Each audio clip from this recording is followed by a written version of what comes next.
Hey guys, welcome to our channel. Guys, इस new story को भी बकिस्टरी जैसा ऐप सपोर्ट करे और रिव्यू जरूर दीजिएगा ताकि इसके आगे के चैप्टर्स को जल्द से जल्द अपलोड करता रहूं। So let's start the story. च1 अनामिका का दर्द नहीं करता, मैं तुमसे प्यार। जय श्री गणेशाय नमः। राजस्थान, रात का वक्त। आज का मौसम सुबह से खराब था। तेज बारिश हो रही थी जैसी कुछ अनहोनी के पहले आगाह कर रही हो।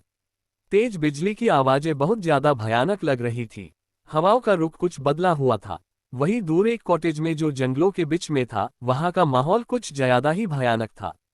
बाहर बहुत सारी गाड़ियां एक साथ रुकी, जिनमें से बहुत सारे बॉडीगार्ड्स एक साथ बाहर आए। उनमें से एक ने जल्दी से बीच वाली रोल्स रॉयल्स का दरवाजा खोल। अंदर बैठे शख्स जल्दी से बाहर आया। चिंता की लकीरें उस शख्स के चेहरे पर देखी जा सकती थी और उसकी आंखों में अजीब सा गुस्सा भी था। लंबी कद काठी, अभी उसकी बाल थोड़े बिखरे हुए थे, फिर भी उसकी खूबसूरती को छुपा नहीं पा रहे थे। ब्लैक शर्ट जिसे ऊपर के बटन खुले हुए थे और उसके मुस्कुलर चेस्ट दिखाई दे रही थे। उसके बाल बिखरे हुए थे, जिसमें में वो और भी अट्रैक्टिव लग रहा था। वो बहुत जल्दी में बाहर आया और तेज कदमों से कॉटेज की तरफ भागा। योजक चिन्ह। अंदर कॉटेज में एक लड़की जिसकी खुद की हालत ठीक नहीं थी। वेज अगर ऐसे देखा जाए तो उसने एक सिंपल कुर्ती पहनी थी जो जगह जगह से फटे पड़े थे। बॉडी पे बहुत सारे चोटों के निशान बने हुए थे। आंखों के नीचे काले गड्ढे पर गए थे, जैसे बहुत दिनों से न ठीक से खाना मिला हो उससे न नींद। वो अपने सामने खड़ी लड़की का गला पकड़े हुए गुस्से से कांप रही थी। उसकी आंखों में गुस्सा, नफरत और बेहिसाब दर्द साफ दिख रहा था, जैसे सामने खड़ी लड़की को वो मार डालना चाहती हो। और वही सामने खड़ी लड़की के चेहरे पर अजीब सी मुस्कान थी। वो न खुद को छुड़ाने की कोशिश कर रही थी, न ही कुछ बोल रही थी। जैसे वो जो करना चाहती वो हो रहा है। वो बस खांसते हुए अपने आप को आचनक जितना हो सके उतना लाचार दिखाने की कोशिश करने लगी।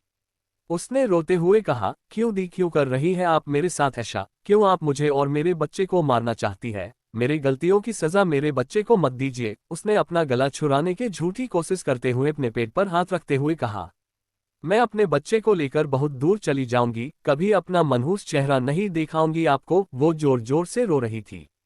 मैं माँ, पापा, भाई, दादू, रक्तांश जी सब से दूर चली जाऊंगी। वेज भी ये आपका परिवार है। उसने अचानक से अपना गला छुड़ाया और सामने खड़ी लड़की के पैरों को पकड़ लिया। उसकी इस हरकत पर सामने खड़ी लड़की बस नफरत से उसे धक्का दिया और कुछ कहने को हुई ही थी कि अचानक से किसी ने उसे जोर से धक्का दिया और वो दूर नुकीली कांच पर जा गिरी। अनामिका को समझ ही नहीं आया कि अभी हुआ क्या। उसके पीठ पर कई कांच के टुकड़े धंस चुके थे। वैसे भी वो पहले से है दर्द में थी और सामने का नजारा देखकर उसके आंखों से आंसुओं की धारा बह निकली। सामने वही आदमी जो बाहर आया था, उसने उस लड़की यानी कियारा को अपनी बाहों में भरे गुस्से से अनामिका को देख रहा था। और अनामिका भी वैसे ही उसकी आंखों में प्यार, दर्द और पता नहीं कई इमोशन के साथ देख रही थी। सामने खड़ा इंसान और कोई नहीं, उसका अपना पति रक्तांश महेश्वरी था। रक्तांश महेश्वरी भारत का नंबर 1 बिजनेसमैन, एरोगेंट, हैंडसम और भी बहुत कुछ जो राज है। रक्तांश की आंखों में भी अजीब से इमोशन थे। वो बेहद नफरत और घिन भरी आंखों से अनामिका को घूर रहा था। कियारा ने जब देखा कि रक्तांश का ध्यान उसकी तरफ नहीं है तो उसने जोर जोर से चिल्लाना शुरू कर दिया, जैसे उसे बहुत चोट लगी हो। उसने अपनी आवाज में दर्द भरते हुए कहा, रक्तांश प्लीज, अनुदी को गलत मत समझना, वो बस गुस्से में है। मैं हमारे बच्चे को कहीं दूर लेकर चली जाऊंगी। उसने हमारे पर कुछ ज्यादा है जोर दिया, जैसे एहसास करना चाहती हो कि बच्चा तुम्हारा भी है। उधर अनामिका ने जब ये सुना तो अपने शरीर की सारी हिम्मत जुटा के चिल्लाई, अपना नाटक बंद करो, ये बच्चा रक्तांश का नहीं है और वो मेरे पति है, दूर रहो उनसे, मैं तुम्हारी जान ले लूंगी। उसका शरीर गुस्से से कांप रहा था।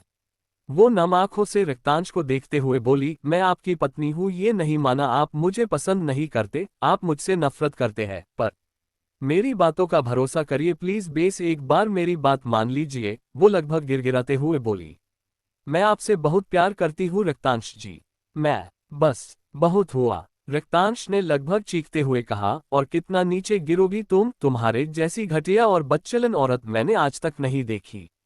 पहले तो तुम धोखे से मुझसे शादी की, अब मेरे बच्चे को भी मरना चाहती हो। मुझे घिन आती है तुमसे। अपना ये प्यार का नाटक बंद करो। तुमने अपनी नफरत में एक मासूम को भी नहीं छोड़ा। रक्तांश अचानक से उठा और तेज कदमों से अनामिका के पास आकर जबरदस्ती उसे उठाया और उसका गला पकड़ लिया। मुझे कभी नहीं लगा था कि तक इतनी घटिया हरकत करोगी। और क्या तुम इतनी अंधी हो गई हो कि तुम्हें दिखाई नहीं देता कि वो तुम्हारी छोटी बहन है? नहीं करता मैं तुमसे प्यार, सुना तुमने नहीं करता।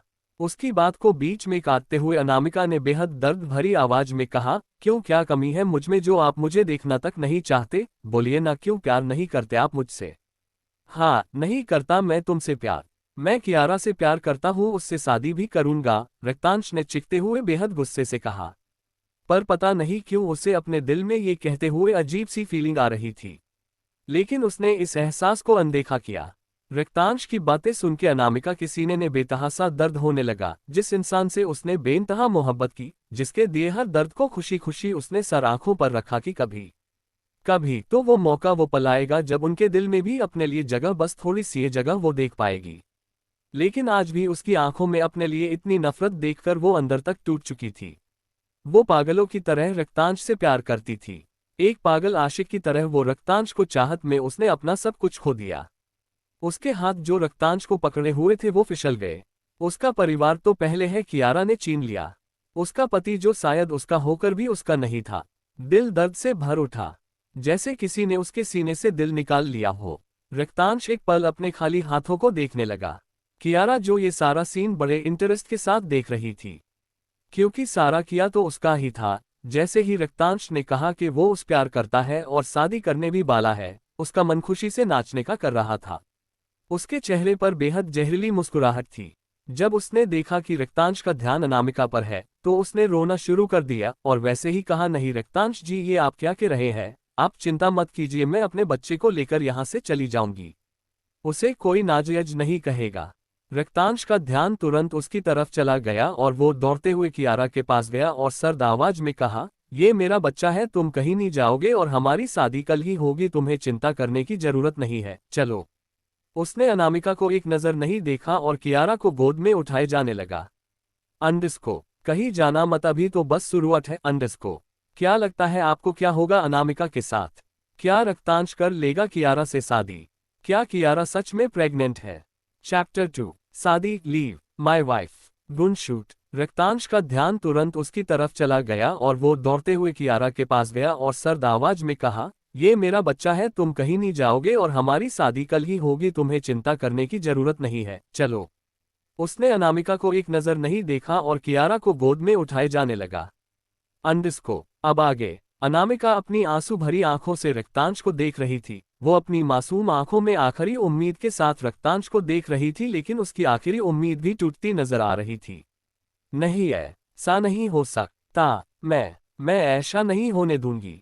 रक्तांश सिर्फ मेरे हैं, मैं उन्हें किसी और का होने नहीं दूंगी।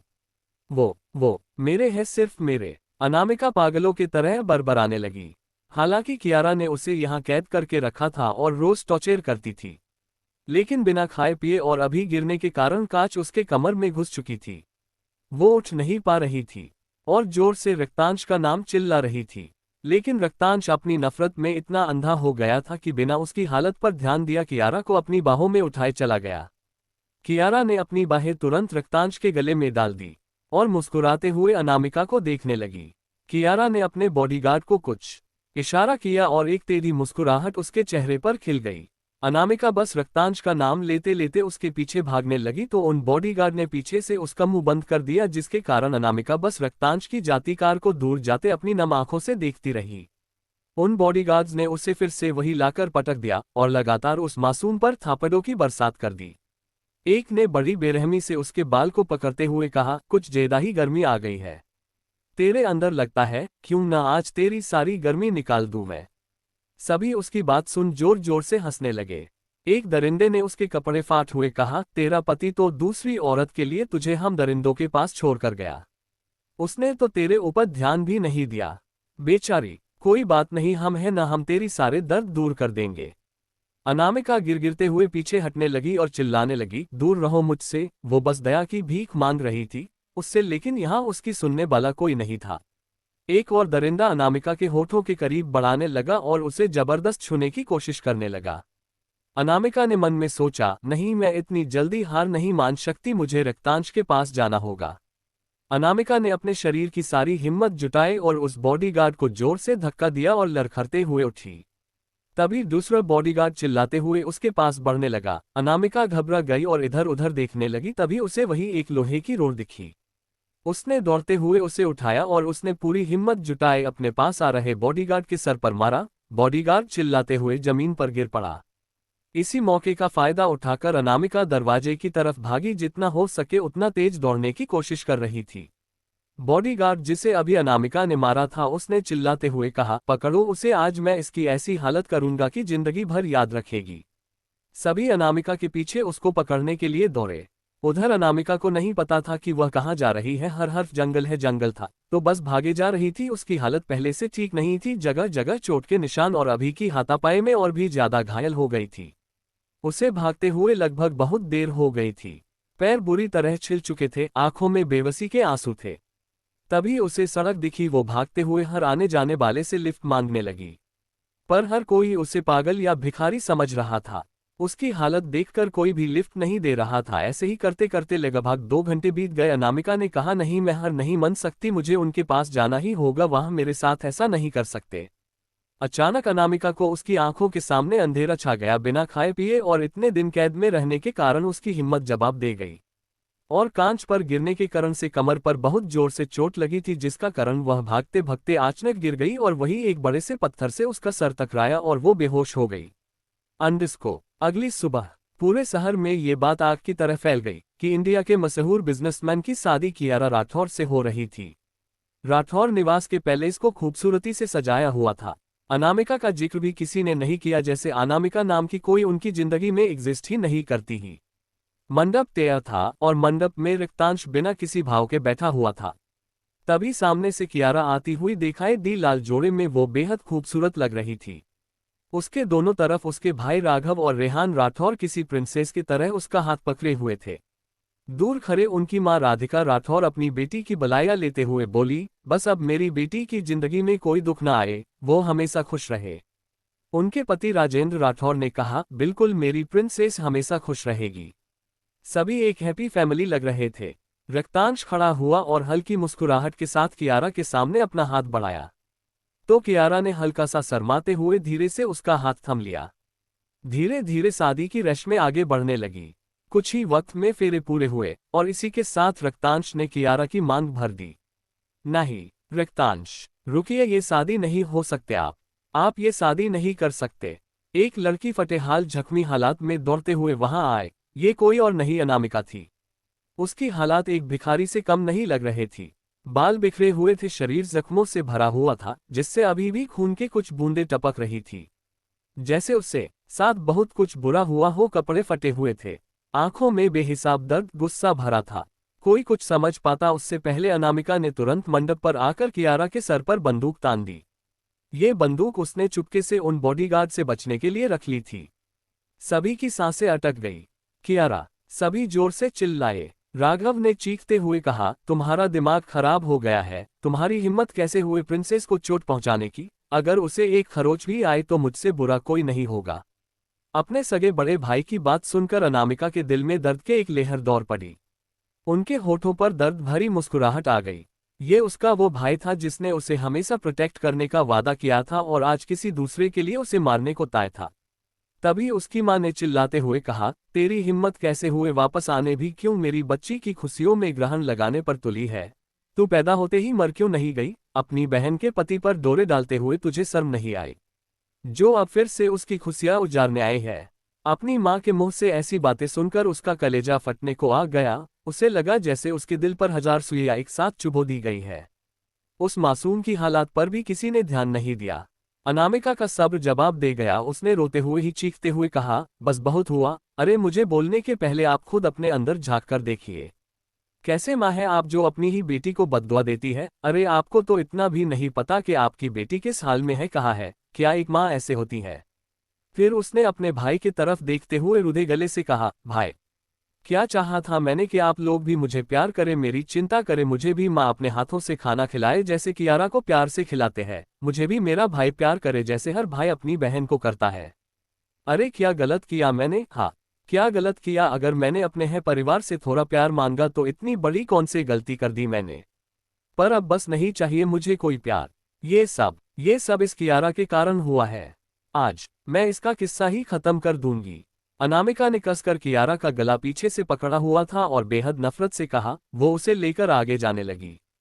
सभी ने चिल्लाते हुए कहा, अनामिका अंडस्को छोड़ो कियारा को, हम बैठकर बात करते हैं। कियारा जोर जोर से रोते हुए बोली, दी प्लीज छोड़ दो, मैं प्रेग्नेंट हूँ दी, मेरे बच्चे के लिए मुझे छोड़ दो दे। वो और जोर जोर से रोने का नाटक करने लगे। रक्तांश जी, भाई माँ पापा प्लीज बचाई, ये मुझे मार देगी। रक्तांश ने अपने वेस्ट में गन निकली और अपने बॉडीगार्ड को अलर्ट कर दिया। सभी ने अनामिका को चारों तरफ से घेरा हुआ था। रक्तांश ने अनामिका पर गन पॉइंट की और कहा, लीव माई वाइफ। गन नीचे रखो अनामिका। और बस वक्त जैसे थमा, हवा में अजीब सी खामोशी गूंज उठी। वो लव्स माई वाइफ, इन दो शब्दों ने जैसे अनामिका के रूह को उससे अलग करने के लिए काफी थी। उसके कदम जैसे जम से गए हो। ये शब्द सुनने के लिए उसने क्या क्या कुछ नहीं किया। आज उसे उसका वजूद ही मजाक लग रहा था। वो एक तक अपनी सुनी मासूम आंखों से रक्तांश को देख रही थी। रक्तांश के मुंह से माय वाइफ सुनकर अनामिका के दिल में जोरों का दर्द हुआ।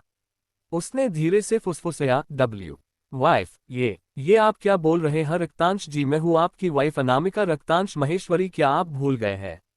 अनामिका ने रुधे गले से हल्की दर्द भरी आवाज में कहा। अनामिका, अपना पागलपन बंद करो, तुम मेरी कोई नहीं हो न थी। गन नीचे रखो, उसने गुस्से से कांपती हुए कहा। नहीं रक्तांश, आज नहीं, आप मेरे हैं और मैं आपको किसी और का नहीं होने दूंगी। किसी का नहीं। अनामिका ने अपनी गन पर पकड़ मजबूत की और कहा, ये सब तुम्हारे कारण हुआ है, मैं तुम्हें मार डालूंगी। और तभी अचानक उद्धरण चिन्ह एक गनशॉट की आवाज आई। पूरे माहौल में सन्नाटा छा गया। अंडस्को, किसी लगी है गोली? क्या सच में अनामिका कियारा को मार देगी? सवाल बहुत है, जवाब भी जल्द मिलेंगे। अंडस्को चतुरी रक्तांश शूट्स अनामिका। मौत। अनामिका ने अपनी गन पर पकड़ मजबूत की और कहा, ये सब तुम्हारे कारण हुआ है, मैं तुम्हें मार डालूंगी। अचानक उद्धरण चिन्ह एक गनशॉट की आवाज आई। पूरे माहौल में सन्नाटा छा गया। उसी समय एक बूढ़े कपल के चिल्लाने की आवाज आई।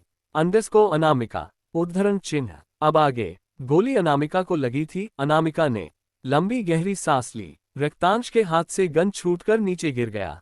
उनसे गोली चलाई थी। वो एक तक अपने हाथ को देख रहा था, पर बहुत देर हो चुकी थी, शायद बहुत देर। अंडस्को गोली उद्धरण चिन्ह सीधे अनामिका के दिल पर लगी, वही दिल जहां उसने रक्तांश को रखा था। और एक गोली और चली थी जो राघव ने चलाई थी, जो उसके पेट पर लगी। अनामिका घुटने के बल गिर गई। खून से लथपथ अचानक बहुत तेज बारिश शुरू हो गई, जैसे प्रकृति खुद उस मासूम के दर्द में आंसू बहा रहा हो। एक पल के लिए मातम सा छा गया। अनामिका के चेहरे पर अब कोई भाव नहीं थे। आंखों में बेहिसाब दर्द था, आंसू थे और नजरें सीधे रक्तांश के नजरों से टकराए। वक्त जैसे रुक सा गया। अनामिका के हाथ से गन छूटकर नीचे गिर गया।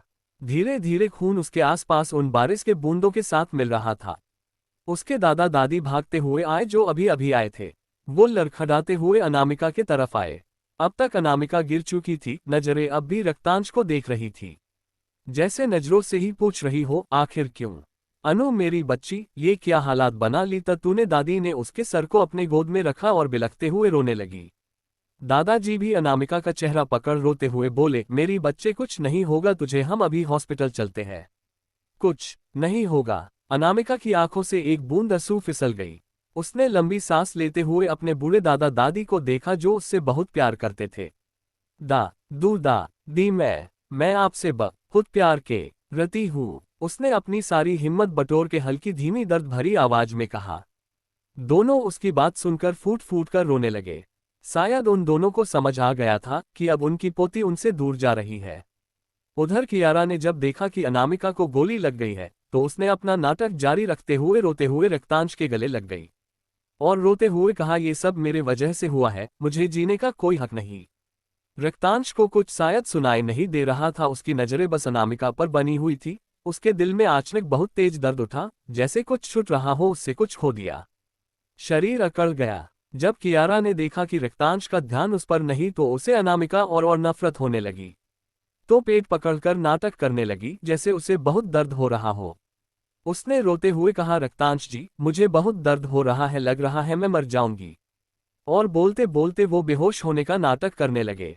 रक्तांश का ध्यान उसकी तरफ गया और उसने अनामिका के तरफ से अपना ध्यान हटाया और जल्दी से उसे गोद में उठाई कार की तरफ भागा। सभी का ध्यान उस तरफ गया और सभी को कियारा की चिंता होने लगी।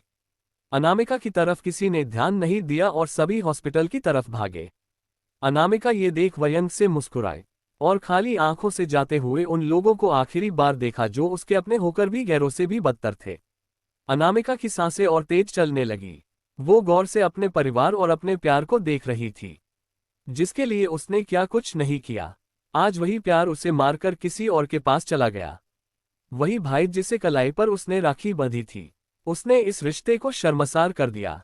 और उसे जरा सा अफसोस भी नहीं, शायद वो अंधी हो गई थी जो इन पत्थरों से प्यार मांग रही थी। उसकी सांसें अब धीमी होने लगी, आंखों में अब कोई इमोशन नहीं दिख रहे थे, वो बस खाली आंखों से आसमान की तरफ देख रही थी। उसने मन में कहा, ऐसी क्या गलती हो गई मुझे भगवान जो मुझे ऐसी सजा मिली। क्या प्यार करना गुनाह है जो मुझे ये सिला मिली। अगर कभी मुझे दूसरा मौका मिला तो कभी खुद को दूसरे के लिए कुर्बान नहीं करूंगी। हमेशा अपने आप को सबसे ऊपर रखूंगी और अपने कतिलों को ऐसी सजा दूंगी कि उनकी रूह कौंप जाए। ये बोलते वक्त उसकी आंखों में बस नफरत थी, बेहिसाब नफरत। इसी के साथ उसने अपनी आंखें बंद कर ली और हमेशा के लिए इस दुनिया से मुक्त हो गई। अंडस्को एक छोटे से अस्पताल में एक लड़की मशीनों के बीच गिरी लंबी लंबी सांसें ले रही। उसका पूरा शरीर खून से लथपथ था। डॉक्टर वहां मौजूद थे। माहौल तनाव भरा था, जैसे कभी भी कुछ भी हो सकता है। वो लड़की देखने में कम से कम 12-13 साल की लग रही थी, जो हॉस्पिटल के बेड पर अपनी सांसों के लिए लड़ रही थी। एक नर्स न घबराते हुए कहा, सर इसके पल्सेस ड्रॉप हो रही है, अब हमें क्या करना चाहिए। सीनियर ने मशीन की तरफ देखते हुए कहा, ये बच्ची इतनी बुरी हालात में है, इसका बचना शायद पॉसिबल नहीं है। फिर भी हम पूरी कोशिश कर रहे हैं। ये बच्ची पहले से है बहुत कमजोर है। अचानक मशीन की आवाज आना बंद हो गई। सब ने सामने मशीन पर चल रही स्ट्रेट लाइन को देखा और अपनी आंखें बंद कर ली। सीनियर डॉक्टर ने अपना कैप उतारा और निराशा से उस मासूम बच्ची को देखा, जिसकी सांसें रुक चुकी थी। अंडस्को कौन है ये बच्ची? क्या यही है अनामिका का अंत? फॉर रीबर्थ मासूमियत की कोई जगह नहीं इस दुनिया में। सीनियर डॉक्टर ने मशीन की तरफ देखते हुए कहा, ये बच्ची इतनी बुरी हालात में है, इसका बचना शायद पॉसिबल नहीं है। फिर भी हम पूरी कोशिश कर रहे हैं। ये बच्ची पहले से है बहुत कमजोर है। अचानक मशीन की आवाज आना बंद हो गई। सब ने सामने मशीन पर चल रही स्ट्रेट लाइन को देखा और अपनी आंखें बंद कर ली। सीनियर डॉक्टर ने अपना कैप उतारा और निराशा से उस मासूम बच्ची को देखा, जिसकी सांसें रुक चुकी थी। अंडस्को अब आगे हॉस्पिटल वार्ड में सभी ने हताशा से सर हिला दिया। उस बच्ची की सांसें रुक चुकी थी। डॉक्टर ने अपने ग्लोवस उतारे और एक बार पलटकर उस मासूम का चेहरा आखिरी बार देखा और वो आगे दरवाजे की तरफ बढ़ने लगे। एक नर्स उस बच्ची के चेहरे को व्हाइट चादर से ढकने के लिए हाथ बढ़ाया ही था कि तभी अचानक सभी मशीनों में आवाजें आने लगी। नर्स डर से पीछे हट गई। जो डॉक्टर दरवाजे तक पहुंचे ही थे कि उन्हें नर्स की डरी हुई आवाज आए, डॉक्टर डॉक्टर यहाँ देखिए, इस बच्ची की धड़कनें फिर से चलने लगी है। डॉक्टर उसकी बात सुन तुरंत ही पलट कर देखा और सामने का नजारा देखकर हैरान रह गए, क्योंकि अभी कुछ देर पहले ही इस बच्ची की धड़कनें रुक गई थी। डॉक्टर माथुर ने जल्दी से उसे चेक करने के लिए आगे बढ़े। तभी उस बच्ची की आंखें एकदम से खुल गई। सभी एक पल के लिए डर से पीछे हट गए, क्योंकि उसके आंखें ब्लड शॉट रेड थी। किसी को कुछ समझ नहीं आया कि हो क्या रहा है। कमरे का तापमान अचानक से बढ़ सा गया था। उस बच्ची ने हल्के से अपना सर उन डॉक्टर की तरफ किया। उसके एक्शन से सभी सन रहा गए। नर्स जो कुछ कदम की दूरी पर थी, उसने जैसे ही उस तरफ देखा, उसका शरीर डर से कौंप गया, क्योंकि वो बच्ची का ऑरा बहुत खतरनाक था। वो बस एकटक सामने देखते हुए शायद कुछ समझने की कोशिश कर रही थी। डॉक्टर माथुर ने खुद को संभाला और हिम्मत करके आगे बढ़े और एक इंजेक्शन तुरंत उस बच्ची को लगाया और उसकी पलकें धीरे धीरे भारी होने लगी और वो सो गई। उनकी आंखों में आश्चर्य देखा जा सकता था। उन्होंने बच्ची की सारी पल्सेस चेक किया। हैरानी की बात यह थी कि अभी कुछ देर पहले जिस कंडीशन में वो उन्हें मिली थी वो बहुत बुरी तरह से जख्मी थी और अब वो बिल्कुल स्वस्थ लग रही थी। ये एक चमत्कार के जैसा था। आखिर ऐसा कैसे हो सकता है? ये इट्स मिरेकल, डॉक्टर माथुर ने अविश्वास से कहा। उन्होंने अपने कैरियर में ऐसा कुछ होते हुए नहीं देखा था। कुछ देर बाद पूरी चेकअप कंप्लीट होने के बाद डॉक्टर माथुर और सभी वहां से निकल गई। जाते जाते उन्होंने कहा, इस बच्ची के परिवार को हमें ढूंढना होगा, पुलिस को इन्फॉर्म कर दो। एक डॉक्टर ने कहा, सर जो इसे यहाँ लेकर आया था उसने कहा था कि बच्ची उन्हें जंगल में नदी के किनारे मिली थी। डॉक्टर ने उसके बात पर सर हिला दिया। अंडस्को दूसरी तरफ वार्ड के अंदर मशीनों की आवाज आ रही थी। पूरे वार्ड में शांति फैली हुई थी। इसी शांति को तोड़ते हुए उस बच्ची की हल्की पर बेहद धीमी सी आवाज आई। उसे छोटी बच्ची के शरीर में हल्की हलचल हुई। उसने धीरे धीरे अपनी आंखें खोली। अचानक से बहुत ज्यादा रोशनी होने के कारण उसने झट से अपनी आंखें मीच ली। कुछ समय बाद उसने धीरे से अपनी आंखों खोली। उसकी वो समुद्र से भी गहरी नीली आंखें जो थोड़े आश्चर्य से अपने आसपास की चीजों को ऑब्जर्व करने की कोशिश कर रही थी। सर में बहुत तेज दर्द हो रहा था। उसने अपनी आंखें बंद की तो अचानक से उसकी आंखों के सामने बहुत सी चीजें रील की तरह चलने लगी। कियारा का टॉर्चर, रक्तांश का उसे छोड़कर जाना, शादी, और फिर रक्तांश और उसके भाई का उस पे गोली चलना और उसकी मौत। उसने झटके से अपनी आंखें खोली। उसकी आंखों में बेहिसाब दर्द, नफरत और बहुत से इमोशन आ रहे थे। उसे दिल दर्द से फटने को था। तभी उसे ये एहसास हुआ कि वो तो मर चुकी थी। फिर वो जिंदा कैसे है? क्या वो बच गई? क्या उसके दादू दादी ने उसे हॉस्पिटल में एडमिट करवाया है? बहुत से सवाल उसके दिमाग में घूम रहे थी। उसका सर जैसे दर्द से फटने को था। उसने ज्यादा नहीं सोचा। वो उठी और धीरे धीरे बाथरूम की तरफ जाने लगी। अंदर पहुंचकर उसने दरवाजा लॉक किया। और जो हुआ उसे सोचते सोचते वे दरवाजे से टेक लगाकर बैठ गई और जोर जोर से रोने लगी। उसने अपने मुंह पर हाथ रखा था कि आवाज बाहर न जाए। कोई उसे इस हाल में देखता तो उसका भी दिल पसीज जाता। उसने अब तक खुद पर ध्यान भी नहीं दिया। शायद उसे होश ही नहीं था। अपने सारे दर्द को वो आंसुओं के जरिए बहाना चाहती थी। लगभग 1 घंटे बाद उसने रोना बंद किया और आंखों में अब गहरी खामोशी थी, जैसे उसके अंदर सारे इमोशन मर चुके हैं। वो एक पत्थर की तरह बैठी थी। उसने अपने हाथ से अपने आंसू पूछे। तभी अब जाकर उसकी नजर अपने हाथों पर गई। उसने अपने दोनों हाथों को गौर से देखा। वो बहुत छोटे और सॉफ्ट थे। अब जाकर उसने अपने आप को गौर किया और चौंकते हुए कहा, ये क्या है? मेरे हाथ इतने छोटे? वो जल्दी से उठी और बाथरूम में लगे शीशे में खुद के चेहरे को देखा। उसकी नीली आंखें हैरत से बड़ी बड़ी हो गई। वो अपने पूरे चेहरे को छू कर देख रही थी। उसके एज तो 22 न वो इतनी छोटी कैसे हो गई? वो देखने में बिल्कुल डाल की तरह थी। प्यारा सा थोड़ा गोल चेहरा जो अभी मुरझाया हुआ सा था। सर पर पट्टी बंधी थी। कमर तक के लंबे बाल थी। हे महादेव, ये हो क्या रहा? मैं इतनी छोटी कैसे हो गई? मैं तो मर गई थी। अनामिका को कुछ समझ नहीं आ रहा था। जी हाँ, ये कोई और नहीं अनामिका थी। अनामिका राठौर। अनामिका को कुछ समझ नहीं आ रहा था। क्या वो सपना देख रही है? उसने बेहद गौर से खुद को देखा। ये बच्ची कोई और नहीं वही थी। 13 साल की अनामिका। उसके दिमाग में अचानक कुछ क्लिक किया और उसकी आंखें और चौड़ी हो गई। क्या मेरा रीबर्थ हुआ है? जैसे कहानियों में होता करता है। इतना सोचते ही उसका दिमाग ब्लैंक हो गया। क्या महादेव ने मुझे दूसरा मौका दिया है? अगर हाँ तो उसकी आंखों बिल्कुल एक्सप्रेशनलेस हो गई। वो आईने में एकटक अपने अक्ष को देख रही थी।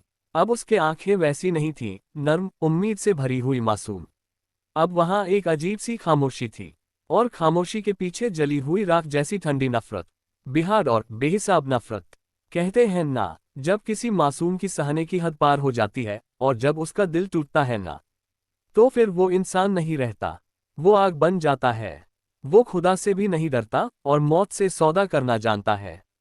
अनामिका, जिसकी मासूमियत को उसके अपनों ने ही रौंद दिया, अब उसकी आंखें में मासूमियत का कोई वजूद ही नहीं था। थी तो बस उद्धरण चिन्ह डॉट आग, बदले अपमान, धोखे की आग, जो अच्छी तो बिल्कुल नहीं थी। अंडस्को देखते ही देखते उसके चेहरे पर एक खौफनाक मुस्कुराहट आ गई।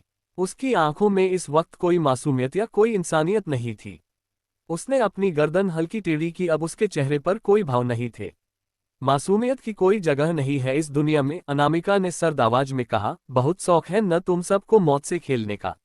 एक मौत का खेल तुम लोगों ने खेला था और अब बारी मेरी है खेलने की। अंडस्को कैसा होगा अनामिका के बदले का सफर? देखना दिलचस्प होगा, कहीं जिएगा मत। Chapter 5 flashback. एक राजकुमारी। अनामिका राठौर। अब आगे अंडस्को। अनामिका ने अपने आप को शीशे में देखा। आंखें लाल थी। उसने गहरी सांस ली। अतीत की यादें अब भी उसके जेहन में थी। इतनी जल्दी सब कुछ जेहन से जाना मुमकिन नहीं था और वो चाहती भी नहीं थी कि वो कुछ भूले। लेकिन फिलहाल वो अपने 13 साल के एज में पहुंच चुकी थी। उसने खुद को देखते हुए कहा, मैं बहुत कमजोर हूँ। अभी पहले मुझे अपने आप को इतना मजबूत बनाना होगा कि कोई मेरे सामने खड़े होने की भी औकात न रखे। अभी मैं बहुत छोटी हूँ, लेकिन शुरुआत अभी से ही होगी। उसने पहले अपना हुलिया ठीक किया, चेहरे पर पानी के हल्के छींटे मारे। इतनी देर से रोने के कारण अब उसका सर दर्द कर रहा था। तभी बाहर से उस नर्स की आवाज आई, बच्चे आप अंदर हो क्या, कोई परेशानी है? नर्स ने आवाज लगाई।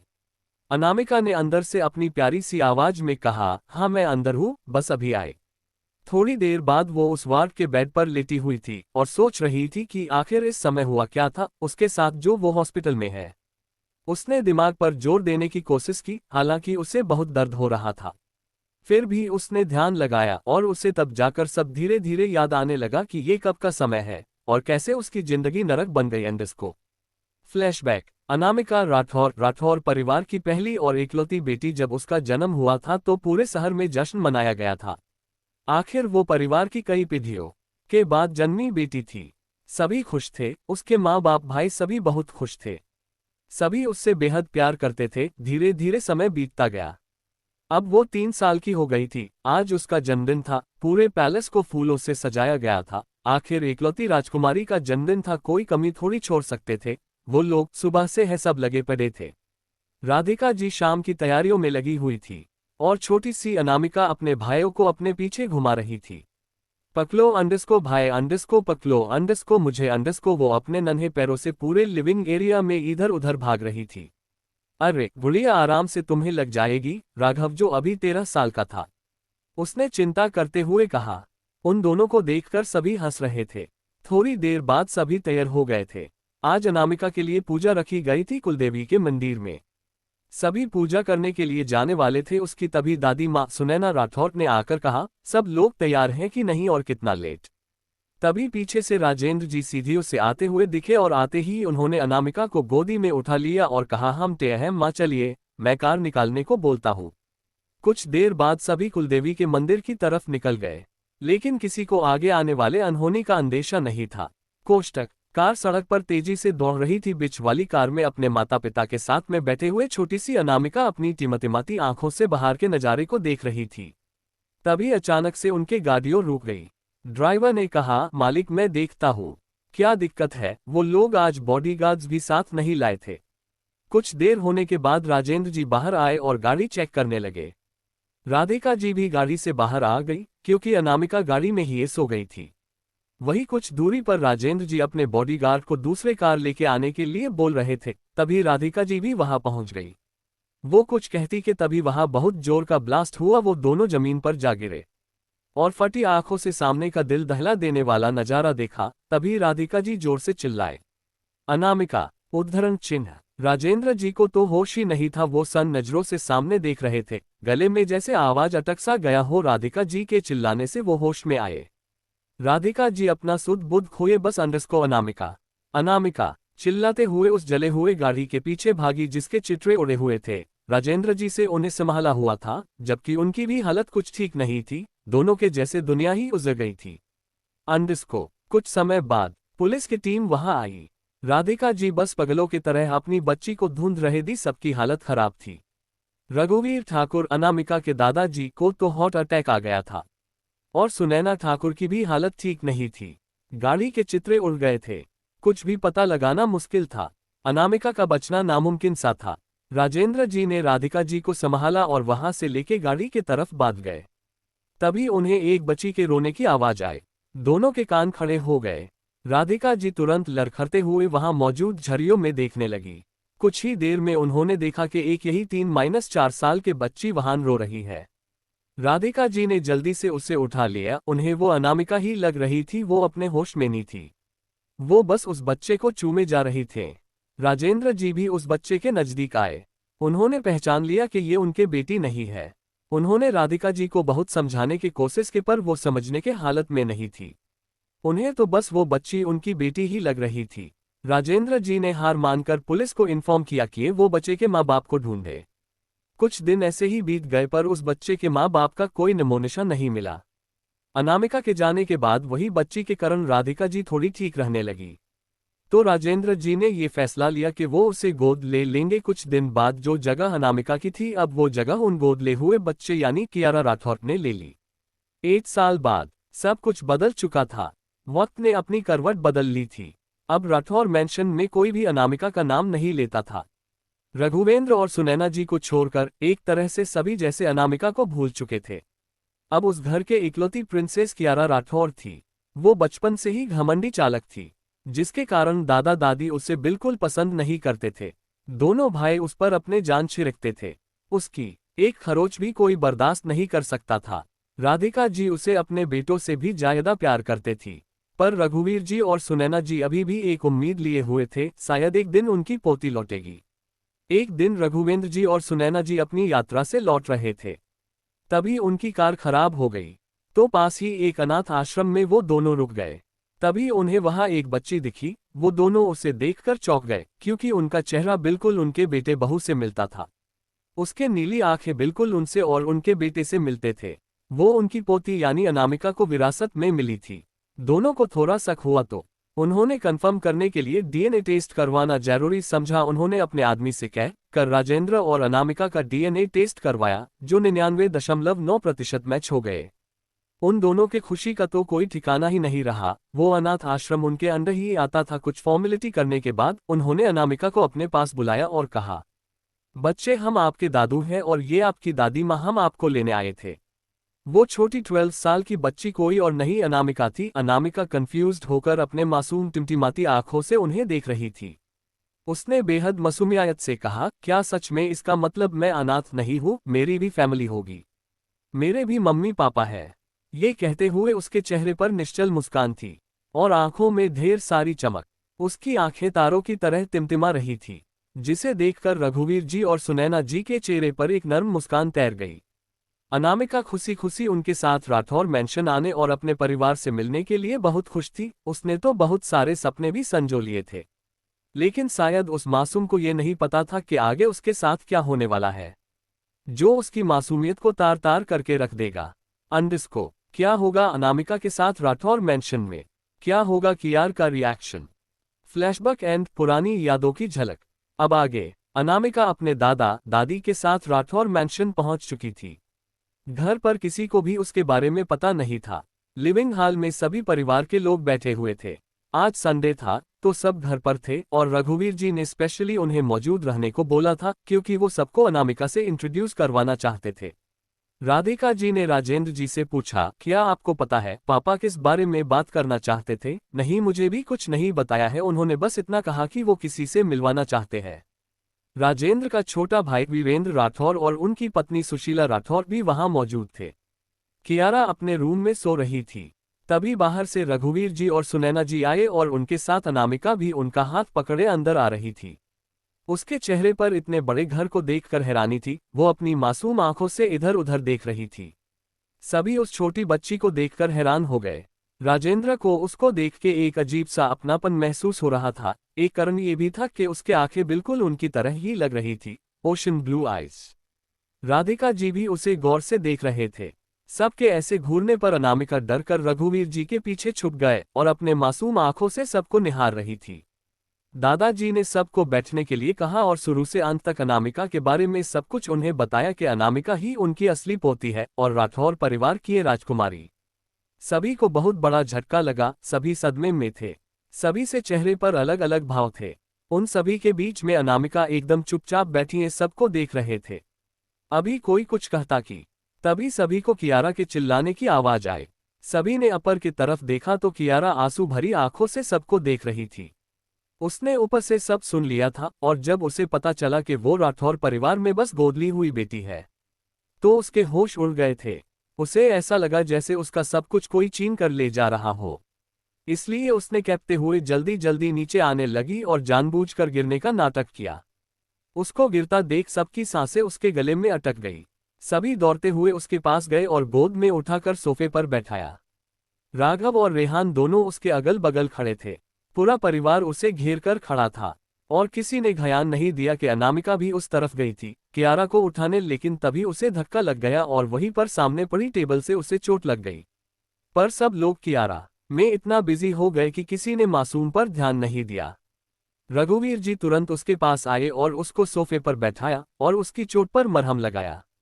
उन्हें अपने घरवालों पर बहुत गुस्सा आ रहा था। उन्होंने देखा था कियारा बस लड़खड़ा कर गिरी थी, ज्यादा चोट नहीं आई थी उसे, और यहाँ अनामिका को इतना लग गई, फिर भी उसके माँ बाप ने उसे ध्यान तक नहीं दिया। क्या बीत रही होगी उनके बच्ची पर जो आज ही घर आई और उसे प्यार देने के बदले उन्होंने तो उसे चोट पहुंचा दिया। रघुवीर जी को अपने सीने में अजीब से दर्द का एहसास हुआ। वही कियारा अचानक अपने मोटे मोटे आंसू बहाने शुरू कर दिए। राधिका जी से उसे कराया, मॉम क्या अब मैं आपकी बेटी नहीं हूँ? क्या अब मुझे प्यार नहीं करेगी? क्या आप मुझे घर से बाहर निकाल देंगे? मॉम, डैड, भाई, मैं आप सभी से बहुत प्यार करती हूँ, प्लीज मुझे मत भेजना, प्लीज मॉम। वो रोते रोते पैनिक करने लगी, उसका पूरा शरीर कांप रहा था। जब सब ने देखा कि उसने अपनी हालात कितने बिगड़ ले हैं, सब बहुत डर गए। आफ्टर ऑल कियारा को सबने बेहद नाजों से पाला था, बिल्कुल प्रिंसेस की तरह सबकी जान बसती थी उसमें। तो राधिका जी ने तुरंत उसके आंसू पूछे और अपने सीने से लगा लिया। आफ्टर वो कियारा से बहुत प्यार करते थे। उन्होंने ने तुरंत उसके चेहरे को थामते हुए कहा, नहीं मेरे बच्ची, मैं तुम्हें कभी खुद से अलग नहीं करूंगी, तुम मेरी बेटी हो। राघव और रेहान ने भी उसे कहा, हाँ प्रिंसेस, तुम ही इस घर के प्रिंसेस हो और कोई नहीं। तुम ही हमारी बहन हो और कोई नहीं। शांत हो जाओ। उन दोनों ने चिंता करते हुए प्यार से उसके सर पर हाथ फेरा और उसके दोनों तरफ से गले लगा लिया। सब जैसे अनामिका को भूल गए थे। वो बिल्कुल एक हैप्पी फैमिली के तरह लग रहे थे। उधर अनामिका आंसू भरी आंखों से सबको देख रही थे। उसे लगा जब वो अपने पेरेंट्स से मिलेंगी तो सब उसे बहुत प्यार करेंगे, लेकिन उसे बहुत बुरा लग रहा था सबको कियारा के इतनी चिंता करते देख। आखिर वो थी तो छोटी बच्ची ही। इधर सोफे पर लेटे कियारा ने जब सबको अपनी इतनी चिंता करते हुए देखा तो उसे बहुत अच्छा लगा। उसने तिरछी नजरों से अनामिका को देखा जो नम आंखों से सबको देख रही थे। कियारा ने मन ही मन ठान लिया कि वो अपने मम्मी पापा को किसी के साथ शेयर नहीं करेगी। उसे अनामिका से नफरत हो रही थी। मैं तुम्हें यहाँ से भगा कर रहूंगी, राठौर परिवार के प्रिंसेस मैं हूँ। तुम बस घटिया नाली का कीड़ा हो जिसे मैं सबके नजरों में गिरा दूंगी। मैं तुम्हें अपनी जगह कभी नहीं लेने दूंगी। धीरे धीरे समय बीतता गया और अनामिका की मुसीबतें भी। अनामिका के लिए उसके दादा दादी ने एक रूम तय करवाया। वो बिल्कुल प्रिंसेस के तरह था, जिसे कियारा को बहुत जलन हुई। उसने जलन से रूम में आग लगा दी और खुद रूम में गई।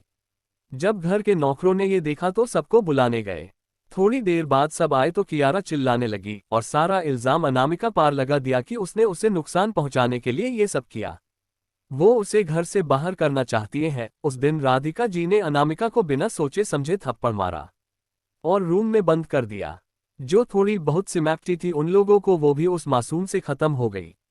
और इसी तरह अनामिका के लिए हर दिन उस मैंशन में धीरे धीरे नरक से भी बदतर बन गया। उस दिन के बाद कियारा हमेशा सबके सामने मासूम बनती और खुद कुछ न कुछ करके सारा इल्जाम अनामिका पर लगा देती, जिससे धीरे धीरे सभी के मन में अनामिका की छवि एक चलवाज और बदतमीज लड़की के रूप में होने लगी। किसी ने उसके दुख को नहीं समझा। राजेंद्र जी के मन में भी अनामिका पर धीरे धीरे कियारा के कारण गहरी नाराजगी ने अपनी जगह बना ली। सबको से यकीन हो गया कि अनामिका बहुत है बदतमीज और बिगड़ल लड़की है। अनामिका सबके दिल में अपनी जगह बनाए के लिए बहुत कोशिश करती, अपने भाइयों के लिए छोटे छोटे काम करना, माँ पापा को खुश करना, लेकिन उसकी सारी कोशिश धरी की धरी रह जाती। कोई ज्यादा उस पर ध्यान नहीं देता सिवाय दादा दादी के। रात रात भर वो रोटी रहते, कोई देखने तक नहीं आता। धीरे धीरे वो बहुत कमजोर हो गई थी। उसे स्कूल में भी सब उसे बुल्ली करते। कियारा और उसके दोस्त हमेशा उसे तंग करते। स्कूल में सबको कियारा ने ये बता दिया कि उसके परिवार ने अनामिका को गोद लिया है। सभी अनामिका को घिन भरी नजरों से देखते, कोई उससे बात नहीं करता था। अनामिका ही हालात घर में एक नौकर से भी गई गुजरे हो गए थी। देखते ही देखते 1 साल बीत गया। फिर एक दिन चुकी कियारा और अनामिका के क्लास 1 है थी, सो स्कूल से एक ट्रिप शिमला वेकेशन के लिए जाने वाली थी। अगले दिन वो सब पहाड़ी पर गए थे, जहां कियारा के दिमाग में कुछ खतरनाक चल रहा था। उसने अनामिका को किसी बहाने खेलने के लिए वहां बुलाया। खेल खेल में चीटिंग के नाम पर उससे झगड़ा करना शुरू कर दिया और गुस्से में उसने अनामिका को धक्का दे दिया, जिससे अनामिका जोर से चिल्लाए और पहाड़ी के नीचे गिर गई। लेकिन उसने गिरते वक्त कियारा का हाथ पकड़ हुआ था, जिससे कियारा बहुत डर गई, पर वो गिरी नहीं, पेड़ के सहारे लटक गई और चिल्लाना शुरू कर दिया। उसके कुछ दोस्त आसपास थे। वो जल्दी से टीचर को लेकर आए और कियारा को बचा लिए। जब सबने अनामिका के बारे में पूछा तो कियारा डर गई और झूठ कहा कि अनामिका ने उसे पहाड़ी से धक्का दिया था। इधर अनामिका सीधा नीचे गहरी नदी में गिरी और बहते हुए जंगल के किनारे उस गांव वाले को मिली जिसने उसे पास के हॉस्पिटल पहुंचा दिया था। फ्लैशबैक एंड च7 अनजान खतरा एक्सीडेंट। Let's start. अब आगे। अनामिका ने झटके से अपनी आंखें खोली। उसकी आंखें हद से ज्यादा लाल थी। चेहरे पर पसीने की बूंदें छलक रही थी। उसने अपने आप को शांत किया क्योंकि उसका शरीर बहुत कमजोर था। वो उन घाटियों लोगों के बारे में सोचकर अपनी हालत और खराब बिल्कुल नहीं करना चाहती थी। उसने खुद से कहा, अपने एक एक दर्द और आंसू का हिसाब मैं डबल इंटरेस्ट के साथ तुम्हें वापस करूंगी, कियारा राठौर। Just wait. अनामिका के आसपास के माहौल हद से ज्यादा डार्क हो गया था। उसने अपनी आंखें बंद कर ली क्योंकि इतना प्रेशर दिमाग पर देने के बाद बहुत थक गई थी, तो रेस्ट करना भी जरूरी था। अंडिस्को। अगली सुबह अनामिका ने धीरे धीरे अपनी आंखें खोली और आंखें मसलते हुए उठकर बैठी। उसका छोटा सा चेहरा बिल्कुल किसी गुलाब की तरह ग्लो कर रहा था। अब जाकर उसे फ्रेश फील हो रहा था। तभी डॉक्टर माथुर वहां आए और पूछा, अब कैसा लग रहा है तुम्हें बच्चे? उन्हें ये बच्ची बड़ी प्यारी लग रही थी। अनामिका ने धीमी आवाज में कहा, I am all good doctor, और हल्का सा मुस्कुराए। डॉक्टर माथुर ने कहा, ये तो आचे बात है। उसके बाद वो अनामिका का चेकअप करने लगे और चेकअप करते हुए पूछा, बच्चे आपका नाम क्या है? आप वहां कैसे पहुंची? आपके फैमिली में से किसी का नंबर याद है आपको जिससे हम उन्हें इन्फॉर्म कर सके? अनामिका कुछ पल के लिए चुप हो गई। उसको आचे से पता था कि आगे क्या होने वाला है। पिछली बार भी यही हुआ था। उसने राजेंद्र राठौर का नाम बस उन्हें बताया था क्योंकि नंबर तो उसे किसी ने बताया ही नहीं था। चूंकि ये हॉस्पिटल छोटा था और गांव एरिया में था, अचानक कुछ गुंडे टाइप लोग उसके ठीक बगल वाले कमरे में थे। उन लोगों ने राजेंद्र राठौर नाम सुन लिया था। वो लोग यहाँ उसी का किडनैप करने यहाँ आए थे। उन्होंने अनामिका को पकड़ लिया था, जिसके बाद उन्होंने अनामिका को बेच दिया था। अनामिका को इसका पता कभी नहीं चला कि आखिर उसका किडनैप किसने करवाया। उन लोगों के बॉस ने उसे किसी खतरनाक ऑर्गेनाइजेशन का बेच दिया जहां बच्चों पर अलग अलग एक्सपेरिमेंट किया जाता था। अनामिका के साथ भी वही हुआ था। इसलिए उन लोगों ने अनामिका को किसी खास मिशन के लिए उसे वक्त से ट्रेंड करने लगे। अनामिका माना करती तो वो लोग उसे बहुत मारते, इलेक्ट्रिक शॉक जैसे और भी तरीके से टॉर्चर करते। उसका शरीर हद से ज्यादा खराब हो गया था, रोज अलग अलग इंजेक्शन, जिससे ये हुआ था कि अनामिका ने अपने मां बनने की क्षमता खो दी थी। रघुवीर जी ने उसे बहुत ढूंढा पर उनकी भी हेल्थ ठीक नहीं रहती थी। फिर भी उन्होंने ढूंढना जारी रखा, पर सिर्फ निराशा ही हाथ लगी। अगर उसके परिवार वालों ने जरा भी जोर दिया होता तो शायद वो उस दलदल में कभी नहीं फंसती और जल्दी निकल जाती। पर कियारा के कारण उन लोगों ने तो पहले ही अनामिका को मारा हुआ समझ लिया। अपने 17 साल होने तक वही रही। उसकी हालत अब हद से ज्यादा खराब थी, हड्डियां भी देखने लगी थी उसकी। एक दिन मौका देखकर वो वहां से भाग निकली और सीधे राठौर विला पहुंची, जहां सब उसे और घिन भरी नजरों से देखने लगे। सिर्फ दादा दादी ही थे जो उसे देखकर खुश थे, बाकी किसी को उससे मतलब नहीं था। ये सब सोचते हुए अनामिका कांप उठी। डॉक्टर माथुर ने उससे हिलाते हुए कहा, कहाँ खो गई तुम? अनामिका झट से होश में आई। उस घटना और उन दिनों को याद करके आज भी उसकी रूह कांप जाती है। उसने अपने आप को शांत किया और डॉक्टर से कहा, मुझे कुछ भी याद नहीं। उसने झूठ बोल दिया क्योंकि अभी वो राठौर विला नहीं जाना चाहती थी। उसके दिमाग में कुछ तो चल रहा था। डॉक्टर ने ज्यादा जोर नहीं दिया और एक इंजेक्शन देकर उसे आराम करने का बोल वहां से चले गए। डॉक्टर के जाने के बाद अनामिका झट से अपनी आंखें खोलती है। उसे कैसे भी करके यहाँ से अब बाहर निकलना था। वो यहाँ ज्यादा डर तक नहीं रुक सकती थी क्योंकि यहाँ के नज उस गैंग से मिली हुई थी और उसने ही उन लोगों को अनामिका के बारे में बताया था। मुझे जल्दी से जल्दी यहाँ से निकलना होगा। इतना बोलकर अनामिका चारों तरफ देखते हैं। उसका ध्यान साइड एक विंडो पर जाता है। उसे देखकर उसके चेहरे पर तिरछी मुस्कुराहट आ जाती है। कुछ देर बाद कमरे में वही नज आती थी और उसके पीछे कुछ लोग थे। नज ने कहा, यही है वो लड़की, जल्दी ले जाओ इसे, बाकी मैं संभाल लूंगी। वहां 4-5 लोग थे। वो जैसे ही बेड के पास जाकर चादर उठाते हैं, अनामिका के जगह उन्हें तकिया देखता है। तूने तो कहा था यही होगी, उनमें से एक ने गुस्से से चिल्लाकर कहा। वो नज भी चौंक जाते हैं और इधर उधर देखती हैं। तभी उसकी नजर खिड़की पर जाती है। वो वहां दौड़ के जाती है जहां पर्दे के रस्सी लटकी होती है। वो अपना सर पकड़ लेते हैं। इतनी घायल होने के बाद ये लड़की भागी कैसे? उसे जल्दी पकड़ना होगा, जल्दी ढूंढो उसे, उसका मिलना बहुत जरूरी है। वहीं दूसरी तरफ जंगल में एक लड़की तेजी से भाग रही थे। वो कोई और नहीं अनामिका थी, जो वहां से बच के निकल गई थी। वो भागते भागते एक जगह रुकते हैं और एक पेड़ के पास बैठ जाती है और तेज तेज सांस लेने लगती है। चलो ट्रेनिंग का कुछ तो फायदा हुआ मुझे, इतना कहकर अनामिका इधर उधर देखते हुए उसे जंगल के अलावा कुछ नजर नहीं आता और उसे भूख भी लगी थी। तभी उसे कुछ कदमों की आहट होती है। वो समझ जाती है वे लोग उसे ही ढूंढ रहे हैं। वो चाहे तो उनसे लड़ सकती थी, पर अभी उसने बचना ज्यादा सेफ था, क्योंकि उसकी शरीर अभी बहुत कमजोर था। अभी लड़ने बेवकूफी होगी। जल्दी ढूंढो, उस लड़की को ज्यादा दूर नहीं गई होगी वह, उनमें से एक गुंडे ने कहा और सभी दूसरी तरफ चल गए। कुछ देर बाद अनामिका उस पेड़ के पीछे बाहर आए और दूसरे तरफ चली गई। वो लोग भी उल्टे दिशा में चले गए थे। ऐसे ही भटकते भटकते रात भी हो जाती है। थक कर अनामिका वही एक पेड़ के पास बैठ जाती है और वही थके होने के कारण उसकी आंख लग जाती है। अगली सुबह सूरज की रोशनी सीधे अनामिका के चेहरे पड़ती है। वो बहुत गहरी नींद में थी कि तभी उसे अचानक कुछ आवाजें आती है। वो झट से अपनी आंखें खोलती है और ध्यान से उन आवाजों को सुनती है और अचानक वो उस आवाज को फॉलो करते हुए जल्दी जल्दी आगे बढ़ती है। कुछ दूर में है उसे सड़क दिखाई देती है। अब कहीं जाकर उसके चेहरे पर हल्की मुस्कान आती है। थैंक गॉड, फाइनली सड़क मिल गई मुझे। वो अभी आगे बढ़ ही रही थी कि अचानक उसने देखा कि दूर से एक कार उसकी तरफ ही आ रही थी। अनामिका की आंखें बड़ी हो जाती है। वो अपनी जगह पर है, जम जाती है। अचानक अनामिका जोर से चिल्लाती है अंडस को। अब आगे अचानक सब कुछ थम सा गया। आसमान पर जैसे मौत की चुप्पी छा गई थी। अनामिका ने आंखें कसकर भींच ली थीं। सामने से वो गाड़ी तूफान की तरह आ रही थी, जो अनामिका को क्रॉस करते हुए थोड़ा आगे जाकर सीधे एक पेड़ से टकरा गई। आवाज इतनी भयानक थी कि अनामिका 1 मिनट के लिए सुन्न पड़ गई। उसने धीरे धीरे अपनी आंखें खोली। सामने का दृश्य उसकी सांसें थमा देने वाला था। हालांकि उसकी खुद की हालत भी बेहद खराब थी। भूख, प्यास, थकावट, फिर भी हिम्मत कर वो भागती हुई गाड़ी की ओर बढ़ी। गाड़ी से लगातार धुआं निकल रहा था और नीचे से पेट्रोल लीक हो रहा था। कहीं कोई अंदर फंसा हो जिसे मदद की जरूरत हो, यही सोचकर वो तेजी से आगे बढ़ी। देखने से वो गाड़ी कोई आम गाड़ी नहीं लग रही थी, एक महंगी लिमिटेड एडिशन की कार थी। फिलहाल एक्सीडेंट बहुत भयानक था। शीशे इतने काले थे कि अंदर झांकना मुश्किल हो रहा था। फिर अनामिका ने अंदर देखने की कोशिश की। जब अंदर देखा तो एक कपल खून से लथपथ हालत में बेहोश पड़े थे। एक पल के लिए अनामिका का दिल कांप गया।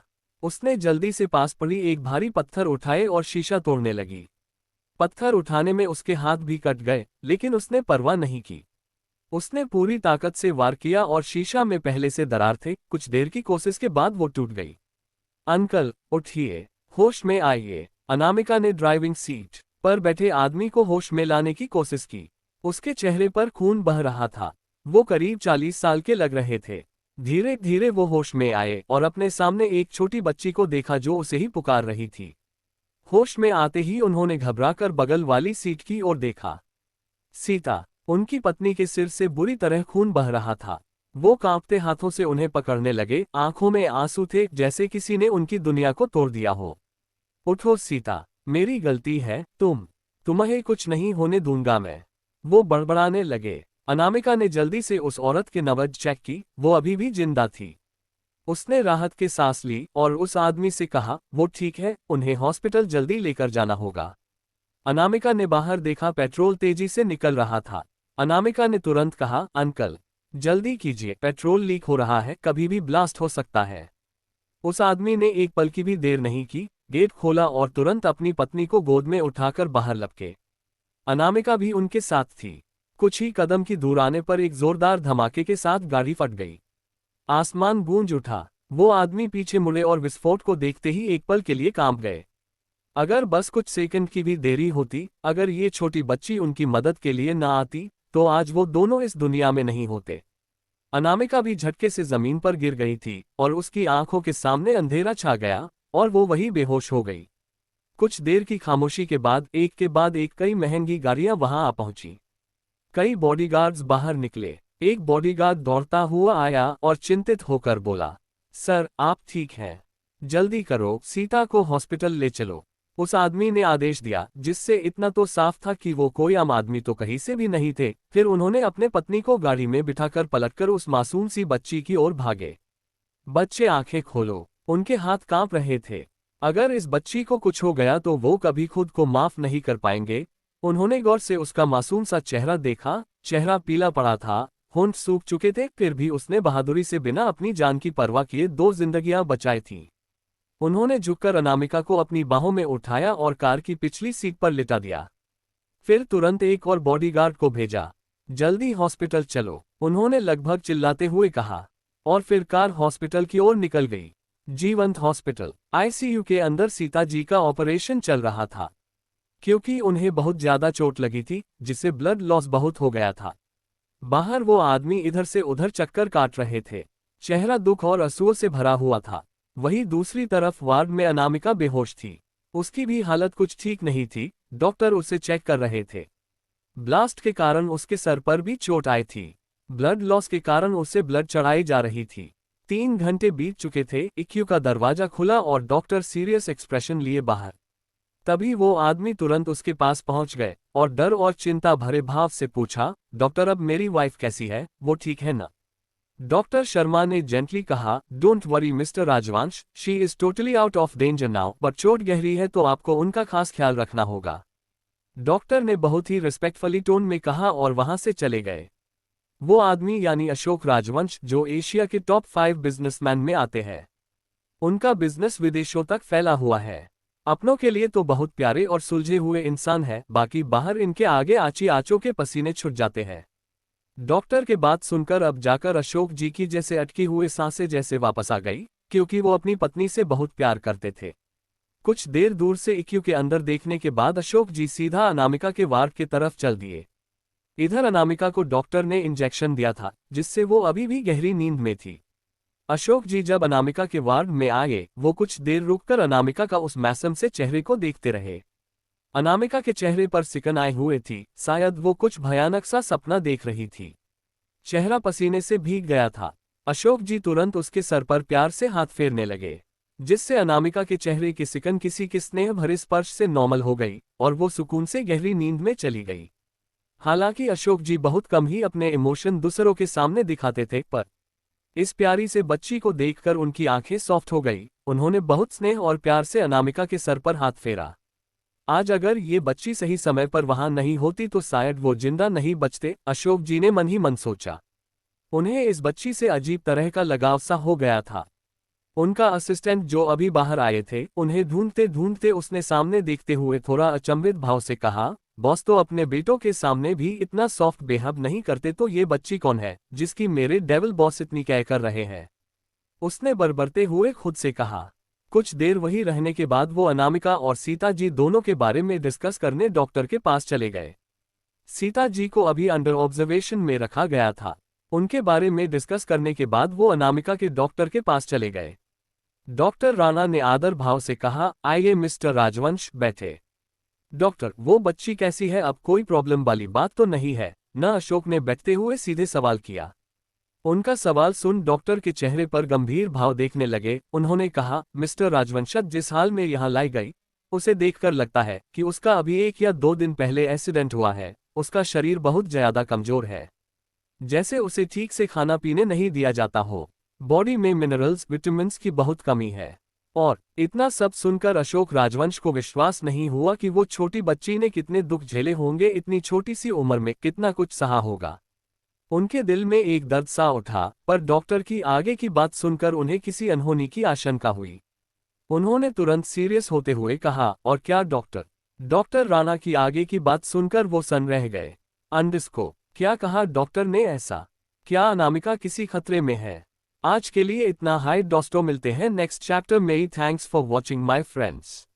लाइक एंड रिव्यू जरूर दीजिएगा अगर स्टोरी अच्छी लगी होगी तो। Thank you.